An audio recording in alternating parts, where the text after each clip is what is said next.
The detention cell hummed with the low frequency that the Zephyrians believed would drive any sentient being to madness within 72 standard hours. Commander Marcus Chen had been listening to it for 3 weeks now, using the rhythm to count his push-ups. "Fascinating," hissed Interrogator Vexatai, his serpentine form coiled behind the energy barrier. "The human still maintains his exercise routine. Most species begin clawing at their own flesh by now." Chen finished his set and stood, wiping sweat from his brow. The cell was deliberately kept at 47 degrees Celsius, hot enough to cause severe discomfort for most known species. For a human who had grown up in the Australian outback, it felt like a pleasant summer morning. "You know," Chen said, conversationally, "back on Earth we pay good money for saunas like this, though the music could use some work." He gestured at the sonic torture device embedded in the wall. Vexthai's crest flattened in frustration. The human's casual demeanor was unnerving. Every other prisoner had either broken completely or died trying to resist. But this one actually seemed to be thriving. "Your defiance means nothing," the interrogator snarled.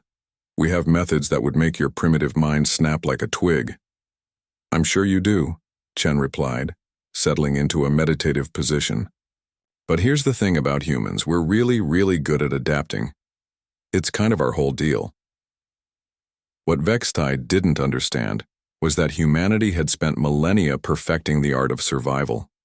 While the Zephyrians had evolved on a planet with stable conditions and predictable resources, humans had clawed their way to the top of a world that actively tried to kill them at every opportunity. Ice ages, volcanic winters, plagues, predators. Earth had thrown everything at humanity, and humanity had not just survived, but flourished. The interrogation chamber's gravity suddenly intensified to 3 times standard. Most beings would be crushed flat, their bones snapping under the pressure. Chen grunted, feeling the familiar weight settle on his shoulders. It was like being back in the centrifuge training at the academy, except this machine wasn't designed to stop before permanent damage occurred. Chen closed his eyes and began to breathe, deep, measured breaths that his grandmother had taught him during meditation sessions in her garden. The technique had been passed down through generations of his family, refined during the Cultural Revolution, when staying calm under pressure meant the difference between life and death. "Remarkable," whispered Dr. Keltha, the facility's chief scientist, studying the readouts.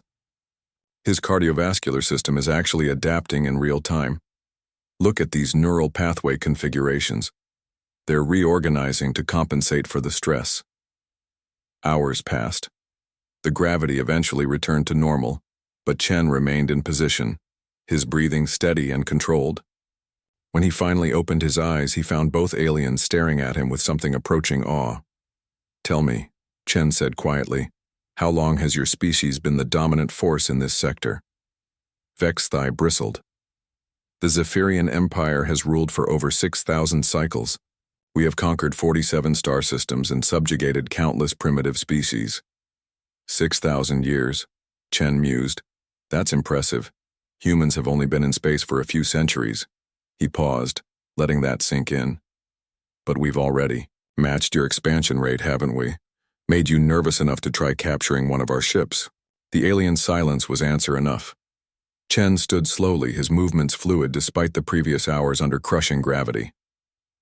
"See, the thing is, you've been the apex predator for so long that you've forgotten what it feels like to struggle. But humans? We've never stopped struggling. Every single day of our existence has been a fight against something trying to kill us." He walked to the energy barrier, close enough that the crackling field made his hair stand on end. "You want to know our secret? It's not that we're stronger or smarter than you. It's that we're stubborn. When the universe says die, we say not today. When physics says impossible, we build a machine that proves physics wrong. And when some alien empire decides to cage us like animals..."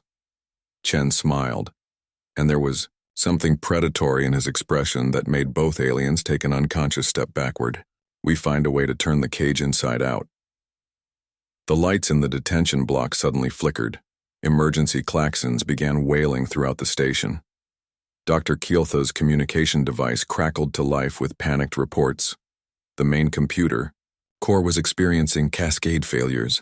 The artificial intelligence was behaving erratically and somehow, impossibly, the automated systems were turning against their creators. "What have you done?" Vexthai demanded, his voice pitched higher with panic. Chen's smile widened. "Nothing. I've just been sitting here, breathing and thinking. But that's the beautiful thing about human consciousness. It's not just electrical impulses in a biological computer. It's something more. Something that apparently your scanning equipment couldn't properly isolate when you brought me aboard." The energy barrier flickered and died. Throughout the station, cell doors were sliding open, releasing the hundreds of beings the Zephyrians had captured from across the galaxy. The security systems that had once kept the prisoners contained were now hunting their former masters. "You see," Chen continued, stepping out of his cell as chaos erupted around them. "Humans aren't just good at surviving. We're good at inspiring others to survive. And it turns out, when you collect prisoners from 47 different star systems and put them all in one place with a really angry human, sometimes they start talking to each other, learning from each other, planning together."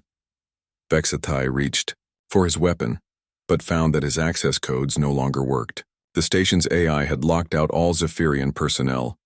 "Revolution," Chen said simply, "is the most human thing of all." As alarms screamed and the Empire's most secure detention facility crumbled around them, Marcus Chen walked calmly toward the docking bay where stolen Zephyrian ships waited to carry a very diverse group of former prisoners back to their home worlds, along with detailed intelligence about their captors' military capabilities. The aliens had tried to break the human prisoner. Instead, he had broken their chains and handed the keys to an entire galaxy of very motivated enemies. After all, Chen thought as he boarded the lead vessel, humans had always been better at making friends than the Zephyrians were at making slaves.